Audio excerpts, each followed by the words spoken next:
On March 10, 1964, an American RB-66 reconnaissance aircraft entered the airspace of East Germany, presumably carrying out an intelligence-gathering mission. The intrusion, however, did not go unnoticed, and 3 Soviet MiG-19s were immediately sent to intercept the intruder. A few minutes later, the American reconnaissance aircraft was shot down. On the surface, the incident seemed like a success for the Soviet air defense, and 2 MiG pilots were even awarded for shooting down the American spy plane. Behind the scenes, however, the case raised serious concerns about skills and capabilities of Soviet pilots. As the investigation revealed, neither of the MiG pilots managed to score a single hit with their guns during their first attack on the target. In fact, the only successful cannon hits achieved during subsequent passes were made at point-blank range, which technically was a violation of the established rules of aerial shooting for Soviet pilots. According to some officers of the Soviet Air Force, this incident was yet another example of a serious decade-long decline in gunnery skills among Soviet pilots. The reasons cited included an outdated training system, aircraft equipment that no longer met modern requirements, and, interestingly, various instances of pilots cheating during their gunnery skill evaluations. The latter in particular became possible after the removal of what seemed at first glance to be an insignificant instrument from the aircraft equipment, a tiny clock. I've been making videos about the history of Soviet aviation for a few years now, and by this point you probably know that I love digging into these stories, I enjoy sharing them, and I know quite a few of them. However, since I've made it a rule that this channel is only for true stories from aviation's past, that means that some of those stories will never make it onto this channel. I'm talking about all those so-called pilots' tall tales that are sometimes really interesting but lack any solid source or proof to back them up. The story I want to talk about today, the one about Soviet pilots cheating during gunnery training, is, to be honest, something I myself would have taken as one of those tall tales if not for the rank and position of the person that this story comes from. This person is Colonel Pyotr Chernysh, a former inspector for combat training in the Soviet Air Force's main command. Colonel Chernysh was directly involved in evaluating the piloting and combat skills of Soviet pilots. Thus, when he says that the Soviets' aerial gunnery performance in the mid-1950s had some serious issues, I tend to take his claims seriously. According to Colonel Chernysh, the root of this poor gunnery performance lay primarily in the rapid evolution of fighter aviation in the late 1940s, which made shooting down aircraft much harder. The newly introduced first-generation jet fighters flew much faster than the propeller-driven aircraft of World War II. They were also built tougher, designed to withstand higher speeds and G-forces, with most critical systems now duplicated for added reliability. Another factor that made aircraft harder to bring down was the switch to aviation kerosene. Unlike high-octane gasoline, kerosene was much harder to ignite, and at high altitudes above 10 kilometers, where the air is thinner, leaking jet fuel from a punctured tank was virtually impossible to ignite at all. As a result, despite newer fighters being equipped with more powerful cannons and better gun sights, the effective firing range not only failed to increase, but in fact, as the Korean War demonstrated, it actually slightly decreased, especially in dogfights between fighters, dropping to just 200 meters or even less. And that directly contradicted the combat training course for Soviet fighter aviation, which set the minimum standard gunnery range at 300 meters and strictly prohibited pilots from opening fire at distances under 200 meters for safety reasons. Here it's necessary to take a closer look at the ASP-3 gun sight used at the time on Soviet fighter aircraft and its particular characteristics in providing aiming data. To begin with, the ASP-3 was essentially just an improved version of the earlier Soviet ASP-1 gun sight, which dated back to World War II. The key phrase here is World War II, as it was a gyro gun sight that automatically calculated target lead and showed the pilot where his bullets would go. Now, while this was an excellent gun sight on 1940s propeller-driven planes, once it was transferred to much faster and maneuverable jet aircraft, the results, let's say, were a bit different. What happened was that at short firing distances, the reticle behaved pretty much the same way it did on World War II planes. But at distances over 300 meters, due to the jet fighter's higher speed and maneuverability, the reticle reacted very sensitively to even slight movements of the control stick, making it extremely difficult to keep the reticle on target. In other words, to hit a target at 300 meters, the target either had to fly straight or perform smooth maneuvers at a constant angular velocity, which in real combat, of course, was never the case. Given how difficult it was to aim and fire at aerial targets beyond 300 meters, experienced pilots, especially those who had seen combat in World War II or Korea, preferred to get as close as possible to the target. In Korea, for example, Soviet MiG pilots often turned off the gyro sight altogether and used the fixed reticle, setting it down to the minimum possible range of 180 meters. But that was wartime, where rules could be bent for the sake of mission success or bare survival. In the regular army, however, the choice between pursuing combat effectiveness or blind adherence to procedures usually came down to the commanding officer's personal choice. But over time, the number of true combat experienced pilots in the Soviet Air Force steadily declined as the pilots grew old and retired, being replaced by the growing number of true communist commanders who preferred the rules and regulations more. As Colonel Pyotr Chernysh later recalled, their insistence on gunnery training at distances of 300 meters or more made it extremely difficult for pilots to actually hit an aerial target, even when following the officially approved methods exactly as prescribed. But hit them they had to, and more than that, they wanted to. Not just because shooting down enemy planes was the core function of fighter aviation, but also, well, because of a little something called damned capitalism.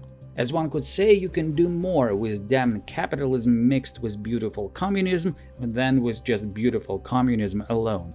I know it's a weird rephrasing of a famous quote, but that's essentially what the deputy commander of the Soviet Air Defense Forces, Yevgeny Savitzki, said when reflecting on how Soviet fighter aviation managed to transition so rapidly into the jet era.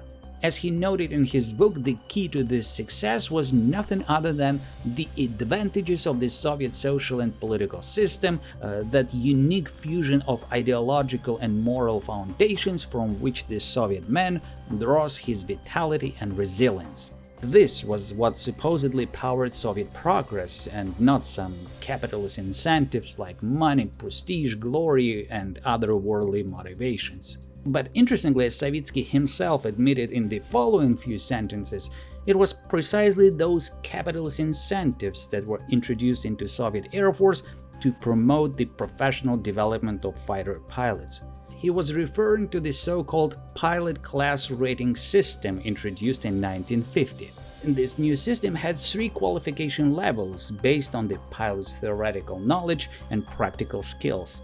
I covered this in more detail in my video on the Soviet Top Gun, but for today's topic matter, I only want to mention that a higher pilot class wasn't just a matter of prestige, it also meant a noticeably higher salary bonus.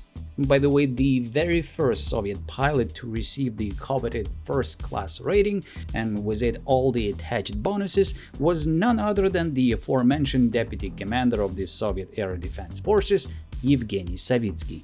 To be fair though, the new rating system indeed led to a significant leap in the overall quality of Soviet fighter pilots. To receive the higher ratings, a pilot had to meet strict requirements such as mastering advanced aerobatics, flying in difficult weather conditions, and so on, including demonstrating effective aerial gunnery skills. And the latter, as we've discussed in the context of the ASP-3 gun sight, was far from easy. But nothing could stop a Soviet pilot taught by communism and incentivized by capitalism. A perfect environment for a sacred military smekалка. Reading the recollections of Pyotr Chernysh, an inspector for combat training in the Soviet Air Force's main command, it was quite amusing to learn about the tricks pilots came up with to successfully hit aerial targets. One of the main methods for training and evaluating a pilot's shooting skills in Soviet fighter aviation was the so-called glider shooting, an exercise where an Ilyushin Il-28 bomber towed a small target glider on a long cable. The fighter pilot, meanwhile, had to approach the target at a specific angle and destroy it with cannon fire. This was easier said than done, though. Making an approach and lining up the shot required using the control stick, and as mentioned earlier, even the slightest movement would make the gun sight's reticle jump all over the place. But according to Colonel Chernysh, many Soviet pilots who couldn't hit the target by the book developed their own methods to shoot down targets and thus to receive all the expected moral and material rewards. One of the most common tricks involved approaching the towed target from the side, aligning the reticle with the target, matching its speed, and then applying left or right rudder, depending on which side the approach was made, to slip toward the glider. While slipping, the control stick would remain in a relatively fixed position, preventing the reticle from moving significantly. The pilot then would simply wait for the target glider to fly into the reticle and open fire. Needless to say, this tactic would be utterly useless in real air combat, where the enemy would easily evade such an attack. But from the point of view of a shooting exam, where the only thing that mattered was a thoroughly perforated training target, it worked like a charm. Another method for evaluating gunnery skills in Soviet fighter aviation was the so-called free dogfight. Either 1 versus 1 or 2 versus 2. A free dogfight would unfold like this. A pair of aircraft would enter the designated combat zone, separate on command from the flight leader, and then start maneuvering from a back-to-back position, each trying to get behind the other. But simply achieving a favorable position wasn't enough. To win in a free dogfight, a pilot had to deliver a scoring burst of gunfire at the opponent. The validity of this scoring burst was confirmed using footage from the aircraft's gun camera. Early MiG-15s and MiG-17s were equipped with the standard S-13 gun camera, which projected both the gun sight reticle and the clock face onto the film, which allowed inspectors to determine not just whether a valid hit was made, but also who fired first, a useful feature for analyzing the engagement. But as Colonel Pyotr Chernysh recalled, problems arose when the S-13 was replaced by the newer FKP-2 gun camera. Unlike the S-13, which was mounted in the nose of the aircraft, the more compact FKP-2 was installed directly in the cockpit on the gun sight and could photograph the target in relation to the reticle in real time. However, the crucial difference was that the FKP-2 camera did not include a clock. This seemingly minor omission had serious consequences. According to Colonel Chernysh, many Soviet pilots began recording their scoring film footage right after takeoff, as soon as the landing gear retracted, or a little later while forming up with the group in the air, and there was no longer any need to bother with elaborate maneuvers during the training dogfights.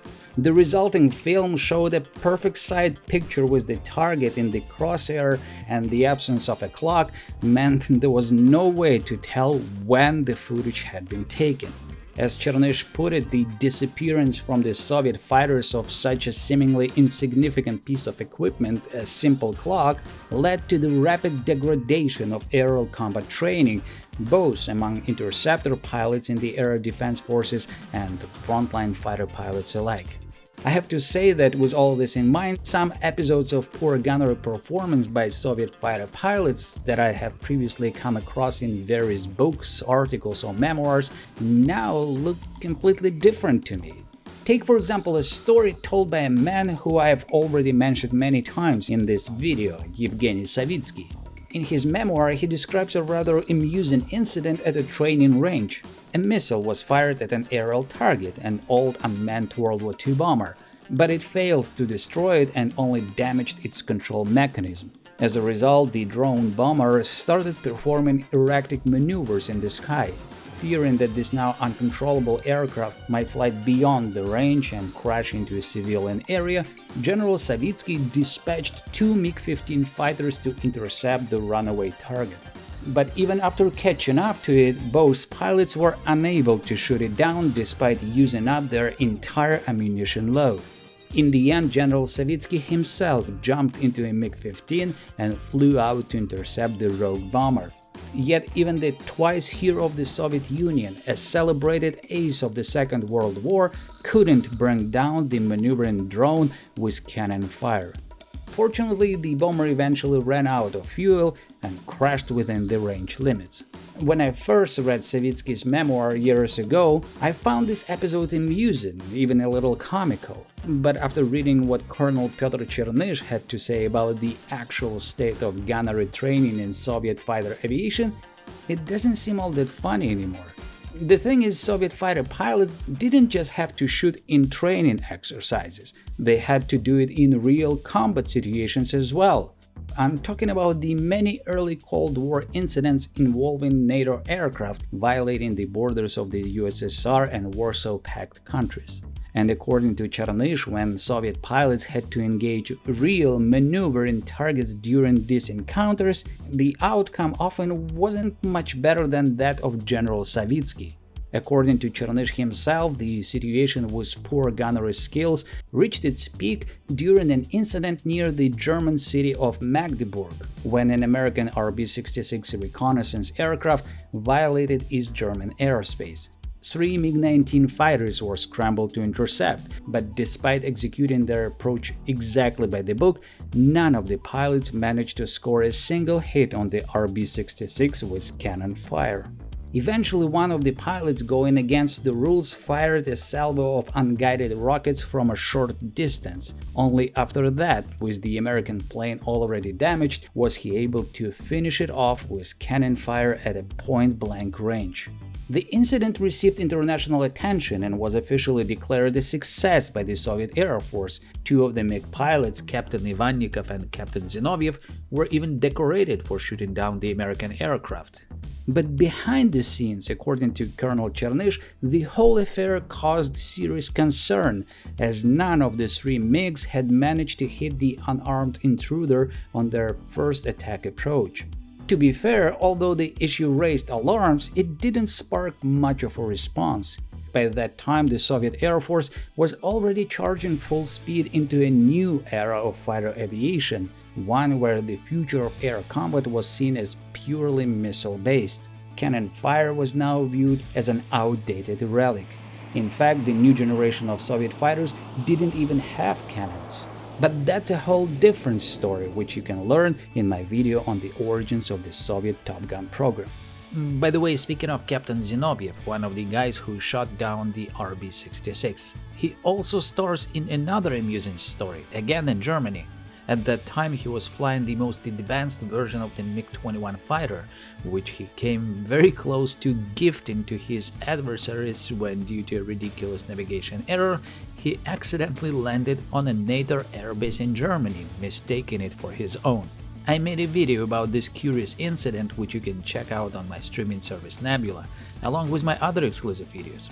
I know I talk about Nebula a lot in my videos, but with how often YouTube flags or demonetizes my videos, I don't see that changing anytime soon.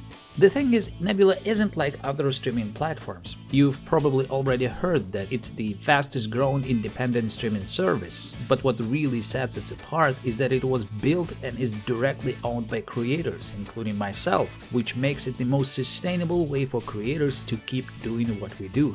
But for you, that means a much better experience, one without ads, sponsorships or algorithm games, just the content your favorite creators actually want to make. You see, when making videos on YouTube, creators must always keep in mind various advertiser-friendly policies. On Nebula, we don't have to worry about any of that, simply because there are no ads there.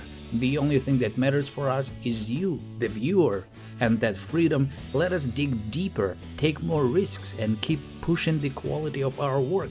And your subscription supports that directly. For example, when you sign up using my link nebula.tv/paperskies, I will receive a portion of your subscription fee for as long as you remain subscribed. Nebula houses dozens of thoughtful documentaries, unique fictional series, and shows you literally won't find anywhere else. I started this video bragging about knowing a lot of stories from Soviet history, but even I keep learning new things on Nebula. Like that video from Mustard about the absolutely mind-blowing Soviet orbital space mirror experiments. Yes, that was a real thing. Or the Red Atom series by Real Time History, an outstanding documentary that dives deep into Soviet nuclear program, packed with historical details and beautifully voiced over Soviet quotes. Attention, attention, in connection with the accident at the Chernobyl atomic power station, and many more videos on various other topics. Normally, an annual subscription to Nebula costs $60, but with my link in the description, Paper Skies fans can get an amazing 40% off, bringing the cost down to just $3 a month. You can also choose a lifetime membership, which allows you to pay once and gain unlimited access forever. Additionally, Nebula now offers gift cards, making it a wonderful present for your friends, family, or even yourself. Why not? Sign up using my link nebula.tv/paperskies to get 40% off on an annual subscription, enjoy premium content, and support my channel. And as always, thank you so much for watching.